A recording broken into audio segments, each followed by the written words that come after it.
Good morning and good afternoon to all those joining us from Europe. We have a very special guest today, Alexandre Laizet. He's been on the podcast before, head of Bitcoin strategy at Capital B, the premier Bitcoin treasury company in the European market. Alexander, welcome to the show. Thank you so much for the invitation. Looking forward to this. Yeah.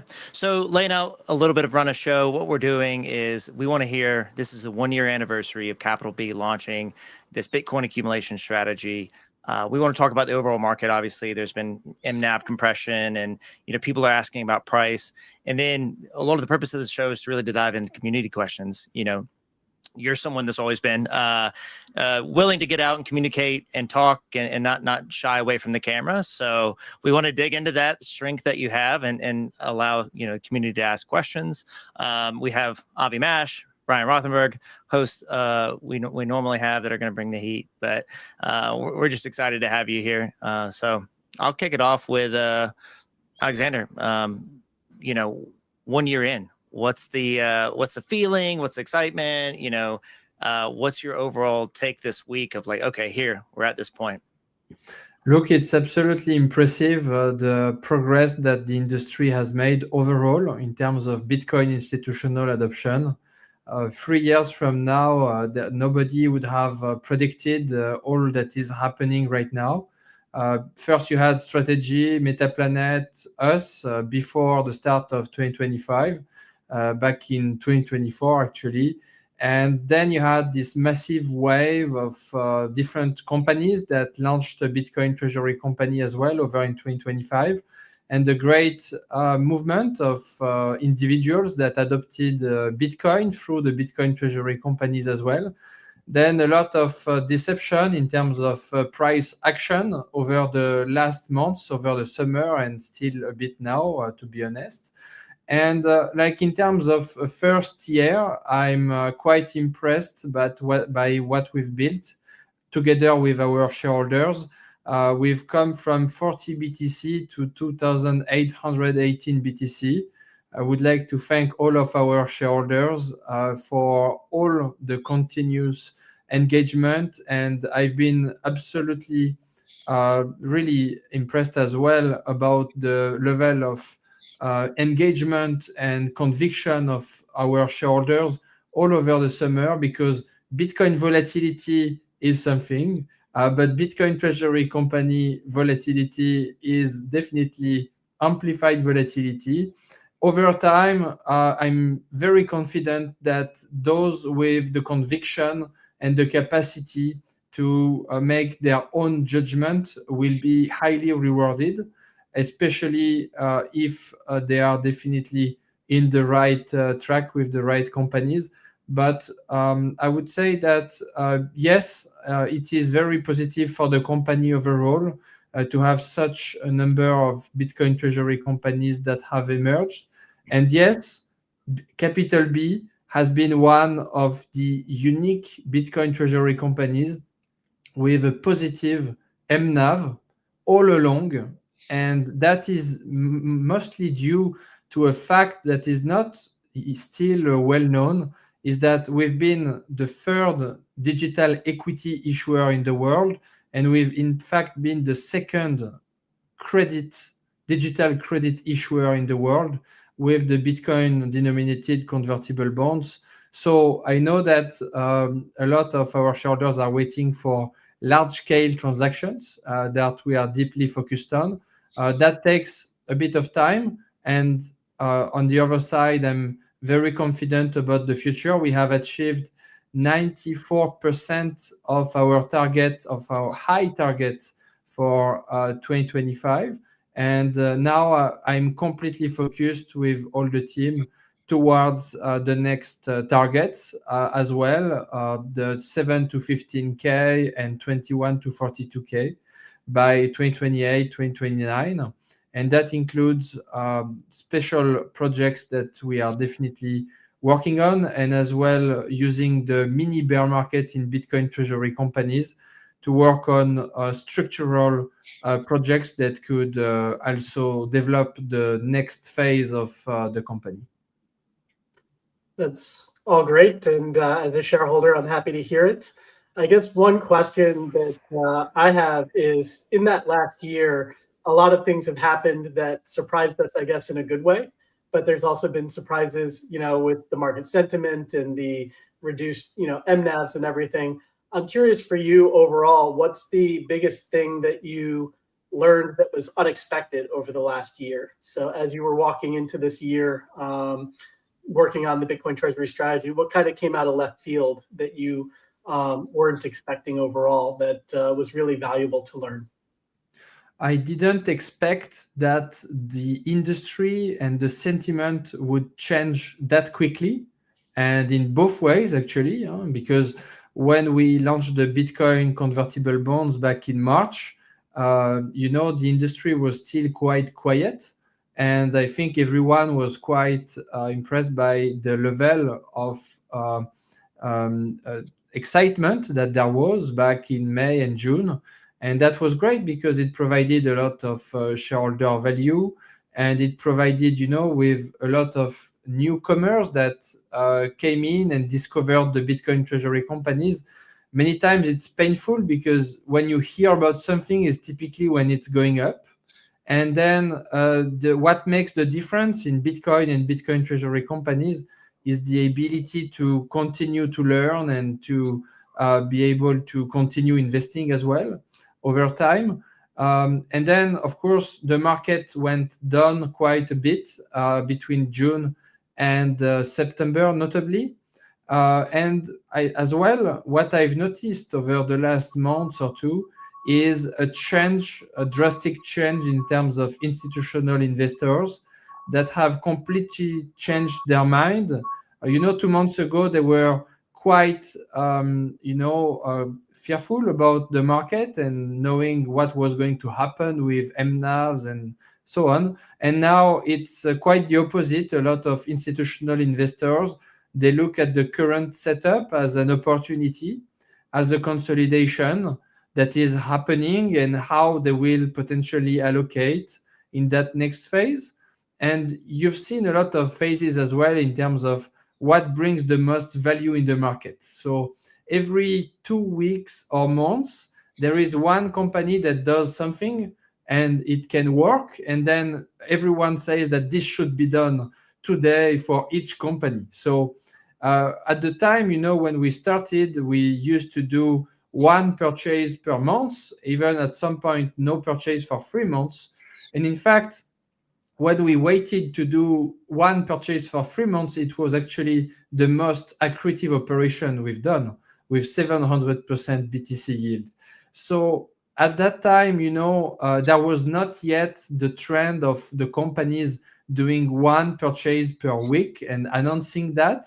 And then when the premiums got to increase a lot, the trend was actually to buy Bitcoin every week and to announce that.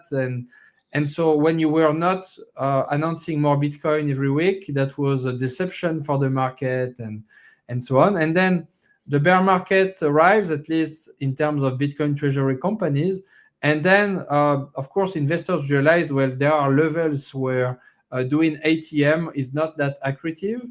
And so actually, you could prefer in some circumstances to wait for market conditions that are a bit more accretive. And then strategy got a lot of success in terms of the preferred stocks.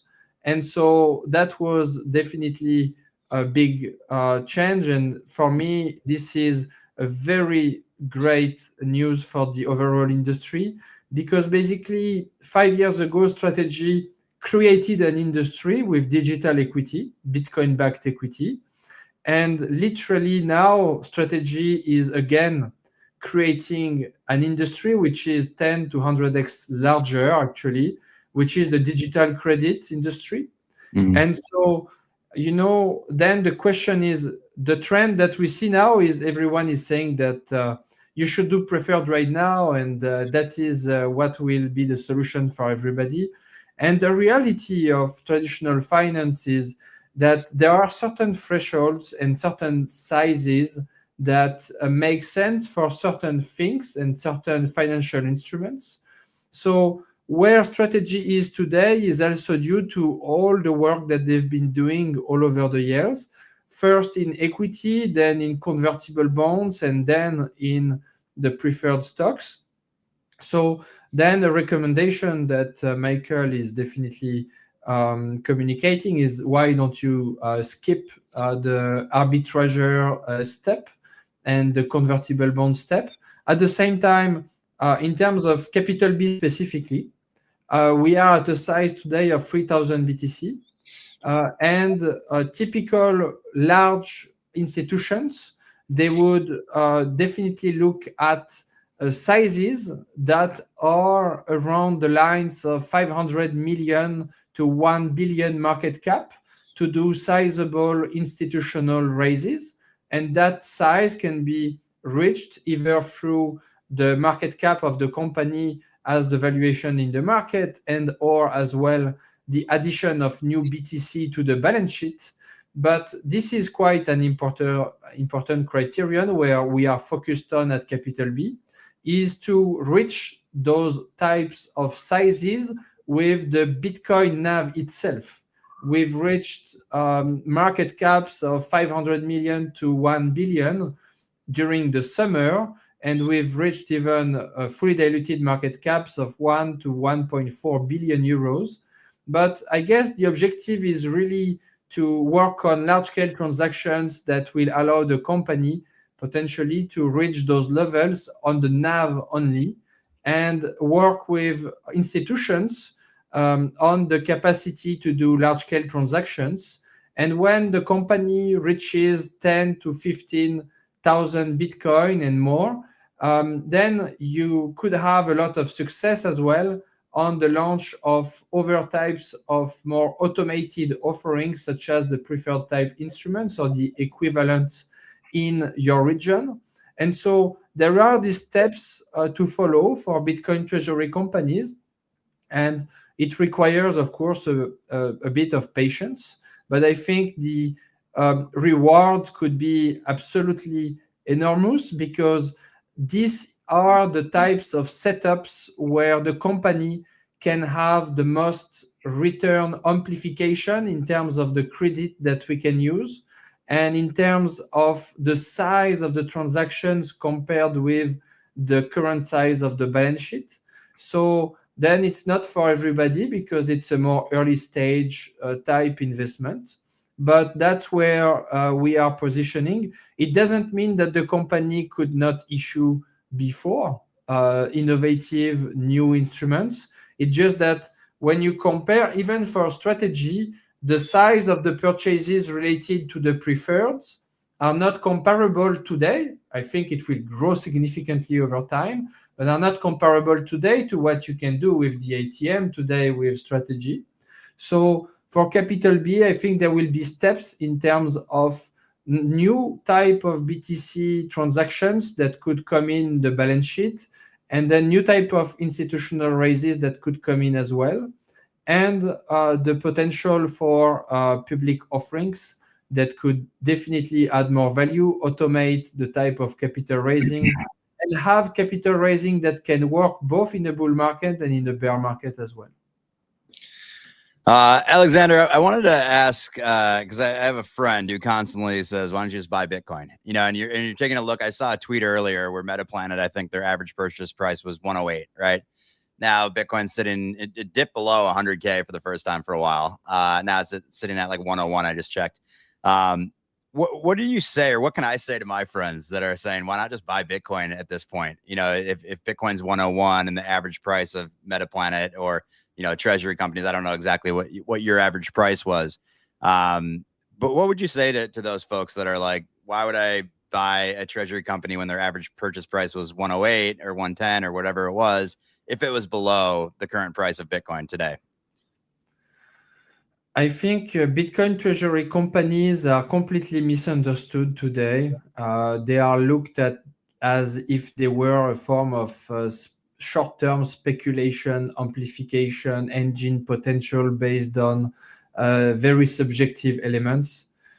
We've done an interview recently with Yves Scheffati, the president founder of Tobam, What is at play here, and it's quite difficult to see, of course, today, especially for someone that is not yet in Bitcoin or someone that is not involved in capital markets in general, is that what we are really doing here is that we are denationalizing money, we are decentralizing the issuance of money, and we are as well contributing to the emergence of regional leaders in terms of the issuance of securities overall in the market.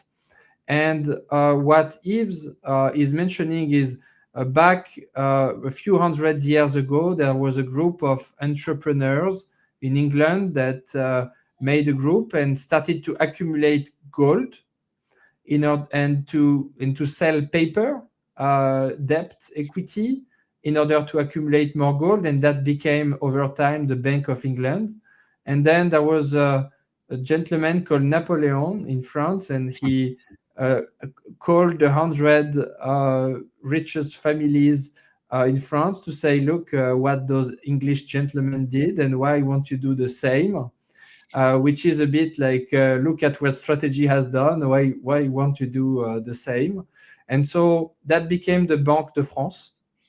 And that shows you how strategic and of a long-term significant that is. That doesn't respond to the answer, because what I sense from the answer is, what is the potential return that I can make over a certain period of time?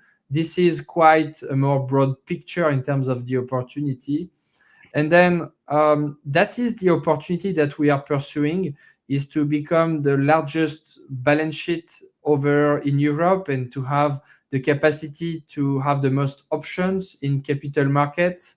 And in that respect, wouldn't you consider the company that is the most valuable potentially over time and has the most options in capital markets and effectively has the possibility to buy the equivalent of Bitcoin at a discount for you over time? Because you can look at the premium as a price you pay in terms of a risk. You can also look at a company that is able to generate a premium with the amplification of credit over time as a company that has the possibility to buy discounted Bitcoin for you over time.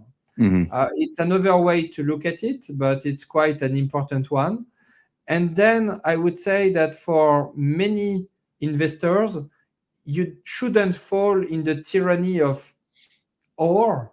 It's not this or this other thing. And typically, if you feel too much the volatility of a Bitcoin treasury company, it might be that you don't have enough Bitcoin.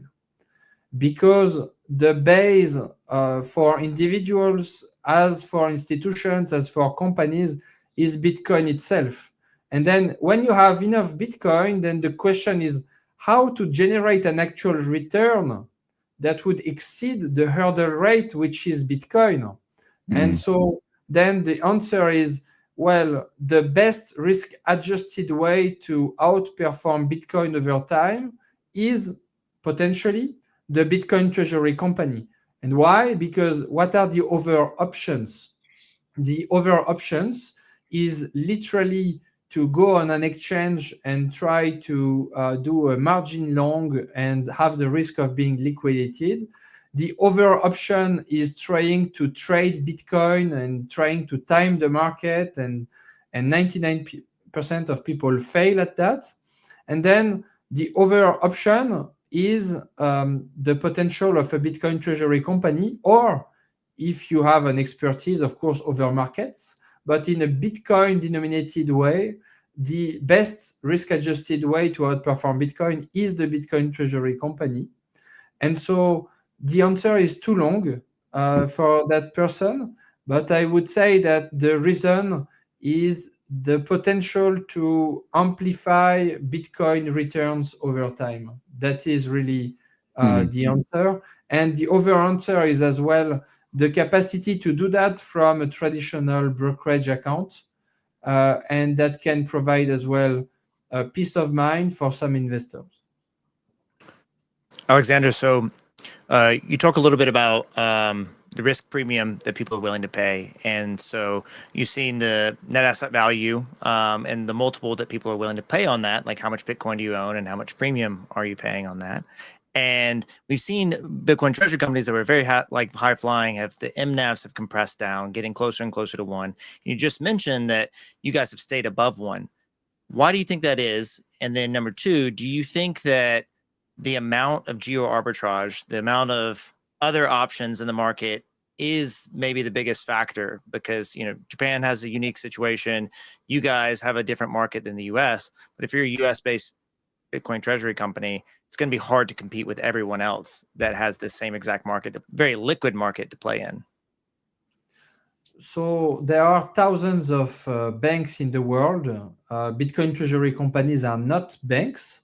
However, you can see that in a very specific industry, you can have varied types of players, and that not everyone will be a huge winner, but you can definitely have a winning strategy overall. I would say that even the smallest US-based Bitcoin treasury companies will outperform a large part of the other companies in the US that don't have a Bitcoin treasury. So in that respect, size matters, because what you can see is when a company reaches certain sizes in a specific market, it can have the capacity to have a leadership in terms of the conditions that it can negotiate and the cost of capital that it has compared with the others to raise the same amount of capital in its market. And so when you look at Capital B, it is the first and largest Bitcoin treasury company in Europe. And it is as well the one that is the most liquid and investable for institutions over in Europe. And so in that respect, I would say that the premium has been a function of the fact that we are literally one of the only companies that has issued digital credit with the most track record, together with strategy, with different products. Strategy is focused on preferreds. We've been focused on BTC convertible notes, and we might as well, of course, pursue with other instruments like strategy over time. But I think that that ability and that proven track record of a company to issue digital credit at a premium to the current stock price and not being dependent of the MNAV of the company is in and of itself quite an important thing. The second aspect, frankly, that I think is more structural is our capitalization table, because we are not a pipe like in the US, and we have some of the most long-term and convicted Bitcoin maximalists as part of our strategic shareholders, and they form a large part with Fulgur Ventures, Adam Back, as you know, UTXO Management, and Tobam. And what we've seen is a very significant level of consolidation as well since the months of September. So those are two key aspects. And then you have many more aspects, of course. The first one is we are the only one really today in France in our own local market. And we have seen that we have very strong local support, both in France and in the EU. Like if you look at the EU support for Capital B, it represents 80% of our capital base. So actually that shows you how Capital B is needed over in the European Union to have this sizable company that provides a form of Bitcoin exposure, and that is extremely clear in its strategy. You know, I think the clarity of the strategy has a huge premium as well. And so when you look at strategy, the other main company that has maintained a premium over the mini bear market, I mean, who is more laser eyes focused than Michael Saylor? Well, you can at least be at the level of Michael Saylor. And this is if you adopt the playbook of strategy. And for this, you need a lot of conviction. And for this conviction, you have to do the work. because it's not only about believing that this is the best strategy, it's about actually doing the work, understanding why simplicity and why clarity has value. And for this, and to understand this, you need to have interest in engineering, and you need to understand that to make something better, you need to make it easier or simpler. That is like Bitcoin, you know. If you don't understand this principle, is because you don't really understand Bitcoin. Because to make something better than Bitcoin, you need to make it simpler. And it's literally impossible, because if you take off something from Bitcoin, it doesn't work. So in that respect, I think the simplicity and the clarity of Capital B in its strategy and its pure focus on maximizing Bitcoin per share over time, and it's focused on also not doing operations that do not make sense for the company or that would create short-term liabilities. We have been focused on issuing long-term instruments. We are one of the only Bitcoin treasury companies that has no leverage today. No leverage. So I think those components are quite important, and it's due to our thoughtful process of analyzing what we are doing and how we are going to follow the exact steps of strategy over in Europe. So I guess to piggyback off that question a bit, we did see Strategy issue their new Stream product, aimed at the European market a bit. And certainly you talked about sort of when it might be appropriate for Capital B to get into the preferred equity game. And that's probably a little bit further down the road in terms of capitalization, as you mentioned. But I'm curious to hear more from you, especially as you mentioned, 80% of your investors are in Europe, the opportunity that's there, the way that you see that, and sort of how you're strategically positioned to take advantage of that, and also why that might be underappreciated by investors in other areas. So one of the things that kind of occurred to me is that the US is a very liquid market, which means that sentiment can have, big roller coasters up and down. And maybe that's why we've seen some of the companies in the US go below 1 MNAV other than Strategy. But curious to just kind of hear what puts you sort of more strategically aligned in Europe, other than being the first, other than being the largest in the continent, right? What opportunities does the continent provide? Yeah. So in terms of the continent and the strategies offering over in Europe, for me, this is a major opportunity for us as well, because Strategy is opening a new market. It will educate a lot of investors. A lot of investors that have invested in us, if not the majority, have invested before in Strategy. And so a lot of the institutional interest that we get for equity-linked instruments in Europe is investors that have already done a first investment in Strategy that has worked. And so imagine the consequence of having new instruments from Strategy in Europe that works. Well, that provides a major acceleration engine for us to launch a product that works as well, and that has a track record from the first and largest company in the world in that domain. And so Strategy is going to take 50% of the global digital credit markets, as it did with digital equity. That is what you have to expect. And that is, of course, what Strategy is targeting. And that is what we have always been preparing for. And that is to our advantage if Strategy succeeds. Strategy success is our success as well, because the investors that make money with Strategy will want to make money with Capital B. And so in that respect, I see the innovations of Michael and the team as really extremely important for the overall industry.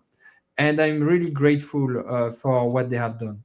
Now, in terms of Capital B specifically, what that means is that we have a lot of investor institutional discussions. For example, in the next month, in November, I will be over in Europe educating a lot of institutional investors on Capital B and on the industry. Why? Because what I've noticed is when you launch a transaction, and you have a lot of institutions that are not yet ready from an educational perspective. They are not yet covering the industry. They are not yet covering the stock. And so a large part of my activity over the last weeks and the following months is to actually take the time with the coverage team of a lot of institutions in Europe and a lot of asset managers and a lot of those potential participants, both in the market and as well in the potential of issuances, both in the private placement and or in public offerings. So for Capital B specifically, it is not only about being the largest, it is about being the best performing. And to be the best performing, what you need to do is to launch the best products in the market. And so there will be different risk return profiles in the industry. Strategy will have one, and probably it will be the one with the largest size and the longest track record. And then you will have more early stage players that will come in with comparable or slightly different products that will compete in the market. But the success of Strategy's product will also, of course, largely benefit ours because it will be proven that it can be done and it will be proven that it can work. So that is the perspective.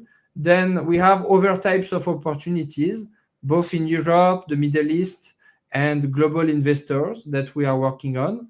And we have also some other opportunities in terms of companies that are now soliciting us in terms of potential joint opportunities. So we keep options open, but are completely focused on the next steps to follow the strategy playbook. I love what you said just about education, right? Because Saylor can't lift the world up himself, right? I think he's done a phenomenal job and he'll continue to do a phenomenal job of educating, but you know, it doesn't, he can only be one place, you know, at a time. And so we need people throughout the world doing that. You mentioned some of the global, you know, advancement here.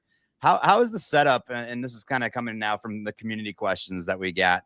But in terms of operational and global presence, how's that setup of Abu Dhabi progressing? And, you know, just living there now, or I think you're traveling there quite a bit, you know, what's that been like from a cultural experience? And what is that expected time frame for the Abu Dhabi subsidiary? Sure. So we have not made a specific announcement with regard to the completion, but this is now very advanced.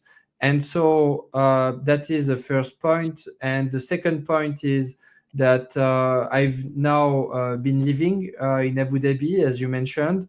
I've met a lot of key important representatives here in Abu Dhabi, in the region. And I'm impressed by, frankly, the level of knowledge and analysis on the topic. I think that the level of implication of the overall region is underestimated. You have seen a lot of news from sovereign wealth funds that have started Bitcoin positions. And so you can definitely look at the potential of more participation in terms of the overall Bitcoin industry. And we have already seen some results that I cannot be very specific about, but I have not had one meeting over in the Middle East with investors without them already knowing Capital B and having, for most of them, already interacted with the stock. So that is extremely important in terms of potential very concrete operations. That is for future date, but we will definitely provide announcements if there are things to come. We are also working with some key players in the Bitcoin industry over in the Middle East in terms of potential partnerships and alliances that could be of great value for Capital B shareholders in terms of the potential for BTC yield. And we are definitely not only focused on the Middle East, but the overall world from Abu Dhabi with a lot of international presence, and as well, of course, the normal operations that we have over in Europe and France, and I come back very often. Following up on that real quick would be, do you see more opportunity in expanding markets versus expanding products? So preferred shares, as strategy goes in and launches stretch, stride, all of these different products, do you want to, maybe have a smaller product base, but then just focus on new markets that, with the existing, converts and in the just launching new shares? Well, that's correct. We have an SPV in Luxembourg, and that structure could work elsewhere in the world. At the same time, investors are quite global already, and many times, even if they are in a different region, they have typically not a big difficulty to access the stock in another country or a financial instrument issued out of Luxembourg, for example. At the same time, you can definitely see that this is part of the strategy playbook, is to find what is the best product that I've created that can be stretched and to distribute that all over the world. In that respect, Capital B has had a strong product market fit with the Bitcoin convertible notes. But I think something that would be of very high value for Capital B would be to have as well a form of preferred type instrument or something similar to stretch or something that could be more fitted to Capital B shareholder base in France and in Europe, and to as well look at how to distribute that further down the line. In terms of global expansion, we definitely cover a lot of ground between the EU and between the Middle East, but there is also other opportunities. Definitely one big aspect that I hope will be solved at some point is the US OTC ticker. That's frankly something that we've been putting a lot of work in, but this is not in our hands right now. It's pending FINRA approval. But I guess that it's been quite some time already. It's the shutdown. It's not on you, Something that is quite interesting, however, is even without that opening of the US OTC ticker, we've still been always the most liquid Bitcoin treasury company in Europe. So I think that's quite notable, and that's quite telling about the potential opportunities that we could have in the future. There could be more activities that we also do in terms of overall accessibility of the share. In that respect, the US OTC ticker is one, but there are more opportunities. We have announced a few months ago that there was a specific investor that invested in view of the tokenization of Capital B shares. This is very emerging, but I'm a strong believer in this potential, like with the share that could be accessible in a tokenized format against BTC, against stable coins. I think this will develop very well over time.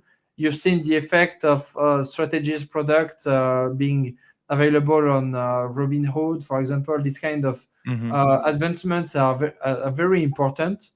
And so the distribution capacity of the share and the existing products is extremely important, and something we definitely look at. Something that we will be working more on is more engagement. We've started with Capital B Talks, where we provide more Bitcoin education overall, and I'm just absolutely impressed by the results. I mean, it's tens of thousands of views, and I would say even now it's already hundreds of thousands of views. Some videos alone have done more than 60K, 100K. That's quite impressive. And we will be more active as well in the French scene. I'm doing, for example, a few weeks later, I will be doing a keynote in the old French stock exchange in front of 500 people. I think that will provide more as well education on capital B and the stock. And we'll be doing more education and awareness overall in the industry. At the end of the day, today it's a very small group of people that understand Bitcoin. And a very small group of people, it's not even a niche, it's the niche within the niche of the niche, is the Bitcoin Treasury company. And so even the Bitcoiners group, a lot of this group is still completely not allocated to Bitcoin Treasury company. We are seen as this centralization entity that is contributing to the financialization of Bitcoin. And for me, that is completely the opposite. I think we contribute to the decentralization of Bitcoin because of the overall awareness of Bitcoin that we are pushing. I have tens and tens of examples of people that have discovered Bitcoin through capital B. Mhm. And frankly, that's one of the most rewarding things that I've seen is the ability to actually put Bitcoins in people's hands. And there are only 21 million of them. So I think that's quite an important step. And on top of that, it's hundreds of people that I've been talking to in banks that have discovered Bitcoin as well through this.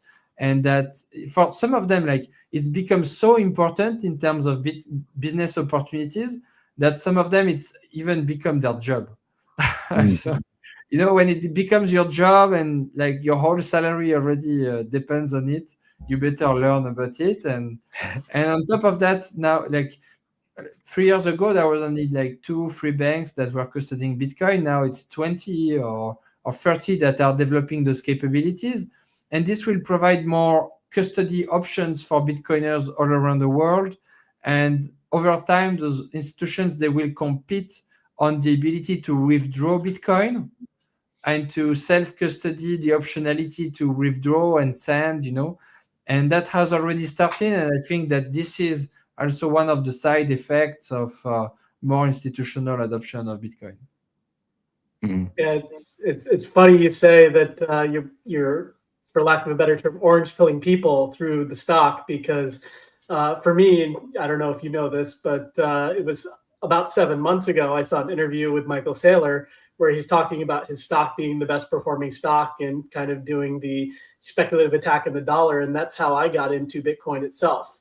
Didn't start with strategy, but looking into his stock and the history and everything that happened there. And, Capital B has that same lens for the European market as well, specifically in France, in terms of the performance of the stock, probably capturing attention from some people. So that's really cool. One question that I wanted to ask that I know that you had talked a lot about, and you've been very clear on, is selling Bitcoin within the Treasury for a publicly traded company. And we saw one of the first big examples of that in the past week or so was Sequans selling some of their Bitcoin.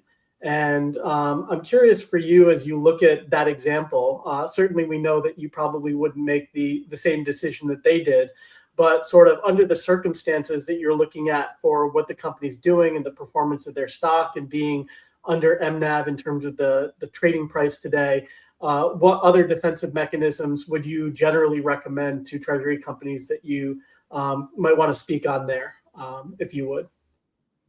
Sure. You never sell your Bitcoin. That is the answer. As an operational company, an operational company is not a fund, and it has effectively the capacity to take a decision to keep or not the Bitcoin. But the winning strategy is to never sell the Bitcoin and to not sell the Bitcoin and to do everything that you can do to not sell the Bitcoin. That is extremely important. I think there has been a misunderstanding in the market because there has been a lot of emphasis, and I've been contributing to the focus on maximizing BTC yield. And so some participants have thought that, oh, but actually, if there is a discount, you could sell Bitcoin and buy back the share and you could create BTC yield. But that is completely forgetting the first principle, which is the accumulation of Bitcoin. So it is to accumulate Bitcoin in a way that maximizing BTC yield. But if you lower the number of Bitcoin on your balance sheet, you could increase BTC yield depending on what you do with the proceeds, but you are trading your current BTC yield with the potential future BTC yield. So you are lowering, if you lower the number of Bitcoin on your balance sheet, you are lowering your future capacity to generate more BTC yield, because the doors will be closed to you, not only because institutions need certain sizes, but as well because your strategy is not clear. This is the value of being clear with your strategy.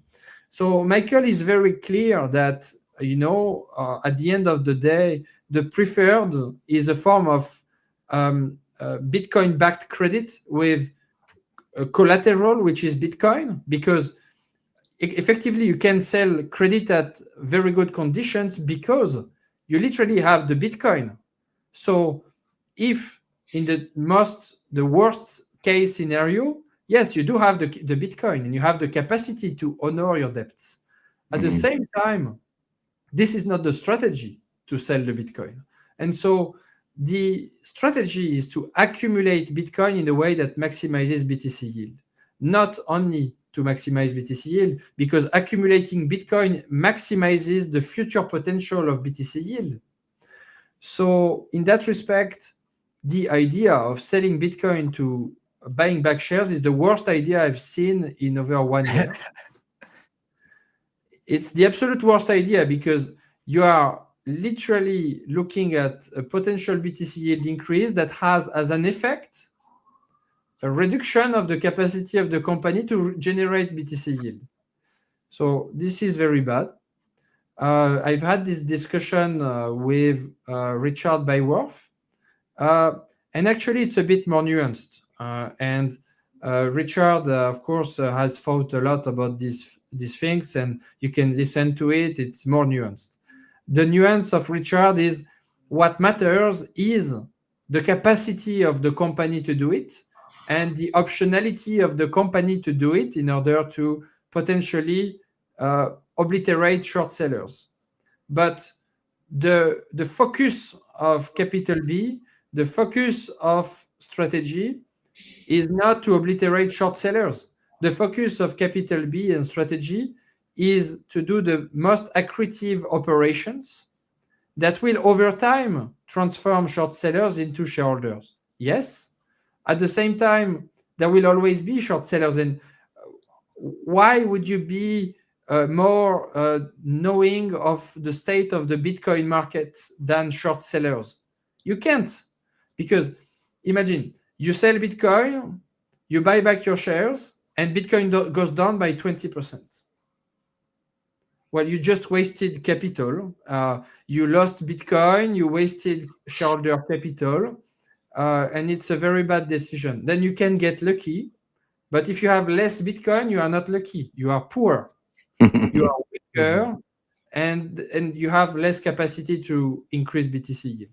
So, in fact, yes, it is important for an operational company to have the options in hands, but going down in the list of the Bitcoin treasuries.net is never a good idea. You should go up. You should climb. You should increase Bitcoin on the balance sheet. But I would say as well, as I mentioned, as a nuance, is yes, this is true. At the same time, there is also an importance in terms of the fiat price of the share as well. So another thing that I think was not that clear is that when I said and when I continue to say, you maximize BTC yield, the actual share price performance is also important, because you definitely need definitely need a share price that is healthy, a share price that is made by shareholders that have the long-term interest of the company at heart. And that is definitely important when you choose investors, when you choose partners, when you choose the type of operations that you do. We are being proposed every week a new form of transaction from an arbitrager that wants to short the stock, give you the money, short the stock again, give you more money, and short you to the hell. So that is not a very accretive transaction, even if you maximize Bitcoin per share in the short run. This is something that can hinder your capacity to do more Bitcoin per share as well over time. And so as a company focused on building strong foundations, that's been always our focus, and it will continue to be. We keep options open. There could be a new type of structure from a specific investor that would have the potential to have terms that are adequate for the company. But you mentioned, Brian, the most important question is, after all of this talk, what are the actual options that the company should use to not have to go towards selling Bitcoin? And that is something that, for me, the most important answer to that is, as in Bitcoin for an individual, is to stay solvent. You want to keep a reserve that will be enough for your normal expenses in a reasonable time period. And so that's what we have announced in our half-year results a week ago, is that aside from our 2,818 BTC on the strategic balance sheet that we, of course, intend to never sell, is as well an operational reserve of 59 BTC as of end of September, plus 4.5 million of cash. So that's about 9 to 10 million euros as of the current valuations of Bitcoin as an operational reserve.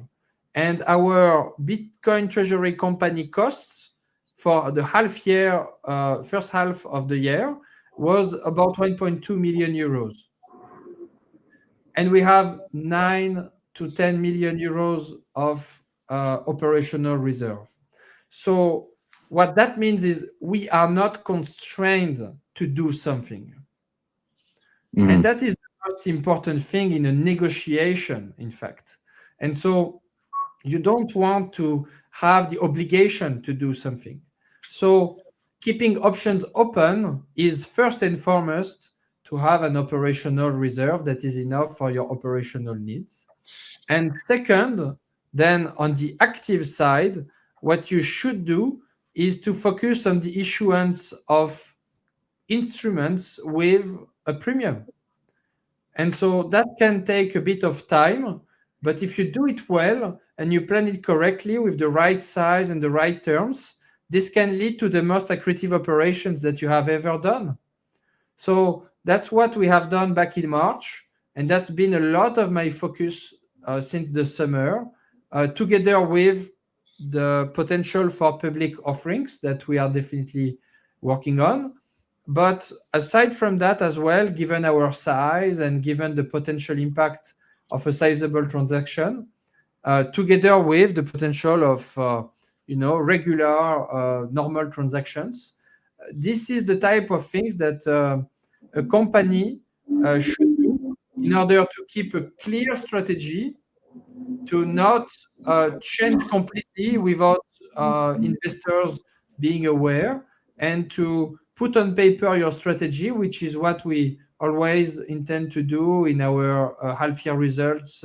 We have a whole presentation about our strategy and principles, and to meet investors and to generate value for shareholders through accretive transactions. And then there is something you cannot control, is the price in the market day to day. And that is a function of everything that we have discussed. But as well, it is of priority for me in terms of the education that I mentioned, with more institutions, more coverage, and more participation from those types of players in the market. I would end with, you said, like, in terms of your question about why a Bitcoin treasury company versus Bitcoin. And many times, what is behind this question is, I want to get out with a profit. Like, I want Bitcoin, but what is the return that you can give me with a Bitcoin treasury company with a certain time horizon? But this is a weak hand reasoning. You need a strong hand reasoning. The reasoning is, you don't get out. You capitalize, you form the base of a very strong capital base for you as an individual. And over time, this will grow, and this will provide you the ability to access more financial opportunities. If you need, you can tap into it, but that is not the objective. The objective is not to get out in worthless fiat. The objective is to capitalize on the best asset on earth. And so the answer to your question is, don't be a weak hand, be a strong hand, believe in something, understand Bitcoin. And if you understand Bitcoin, why, if you don't plan to get out, why wouldn't you take the amplification engine of that asset? And then the discussion is like, but what is the price, and when do you think we get the return? Like, when do you get out of Amazon? When do you get out of gold before Bitcoin? When do you get out of the dollar before Bitcoin if you don't believe in gold? Like, when do you get out of Bitcoin? When do you get out of the internet? It's impossible. You don't get out of it because it's winning. So you can get out of it if you want to lose. But like, this is like, and this conversation I've had with very large institutional investors, and it's been a question like, when do you get out of a Bitcoin treasury company? Well, if it's well run, and if it's risk minimized, and if it's maximizing Bitcoin per share over time, and on top of that, if you are buying that with the levels of MNAV that are so low right now, it's like, no, you don't get out. You capitalize on it, and you take advantage of the work of a management team over time. And at some point, if you need, well, you can definitely take decisions, but that is not the objective. The objective is to build, as Michael said, a monster of capital markets, and to take over capital markets in a specific region. And we are speaking today, like I was mentioning, you need a certain size, but like that size for institutional investors is measured in fiat. So like today we have about $300 million of Bitcoin on the balance sheet. The standard scenario is that this grows by 30%, based on Bitcoin average CAGR over time. This can be in and of itself a 3 billion balance sheet, So that's why Michael says, like, he could do converts, he could do specific private placement, but his interest is actually to build the best, the cleanest balance sheet in the world. And that is also the objective of Capital B. And sometimes you will have periods where there is less capital market activity. Sometimes you have periods where there is more capital market activity. But something I think about every time I consider an operation, every time I talk with an investor about a specific term sheet, I think deeply about the investor that has trusted us with an investment, and that has trusted us not only with what we can do in terms of BTC yield maximization, but also into what we shouldn't do in terms of completely doing something that would be completely different or something that would not align with the core principles of the company.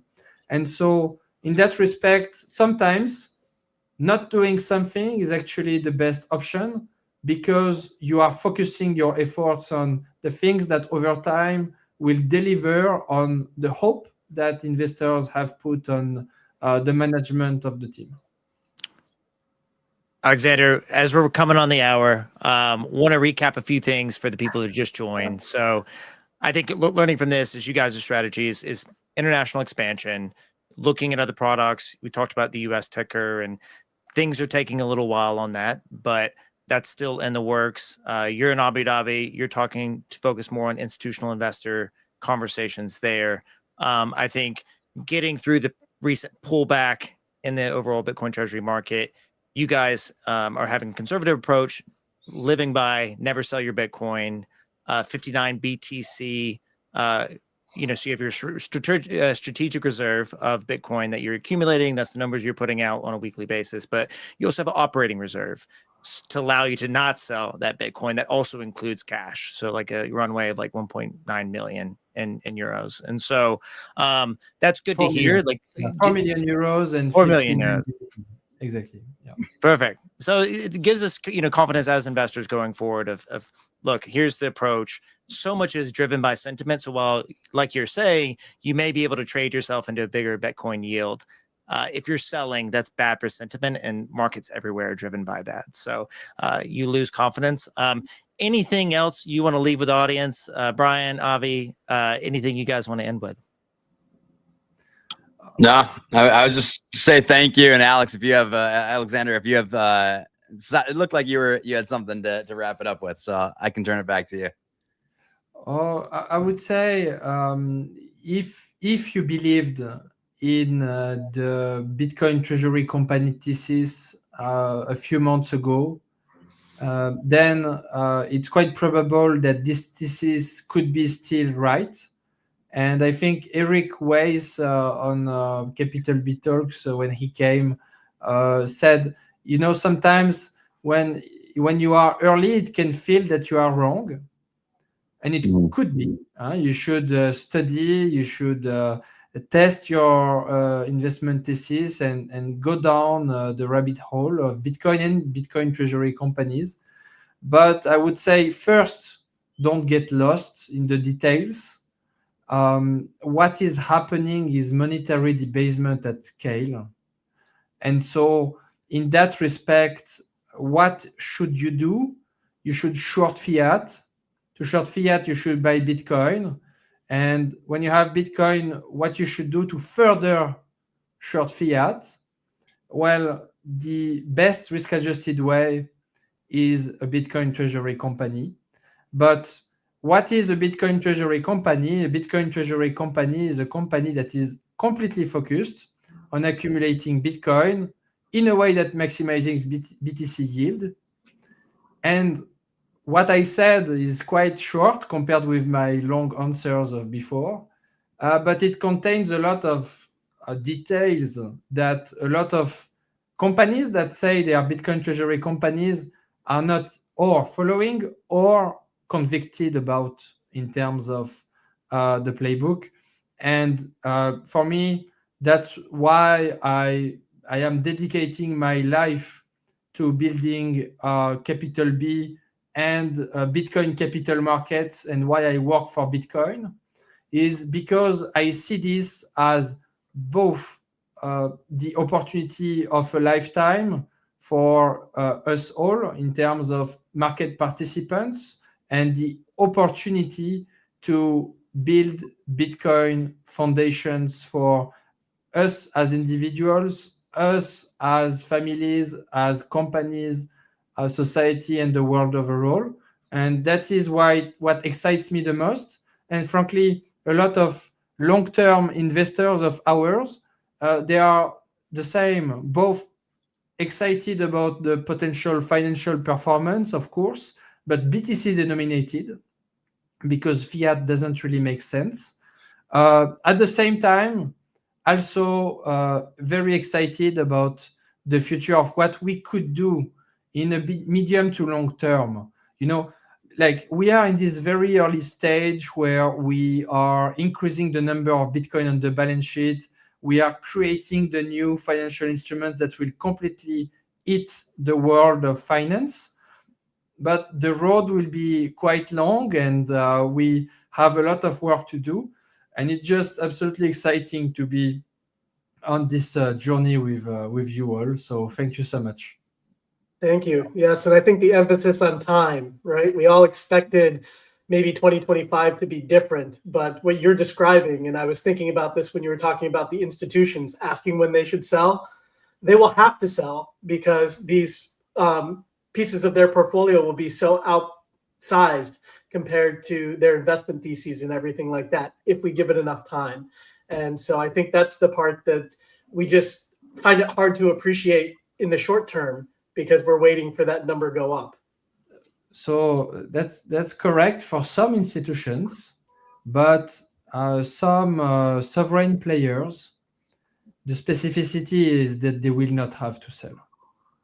Even better. And so as individuals, today you can see like this chart where you see that individuals are selling to institutions.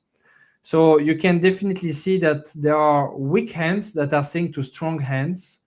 And many of those strong hands actually understand capital. They understand what Bitcoin is doing to capital markets.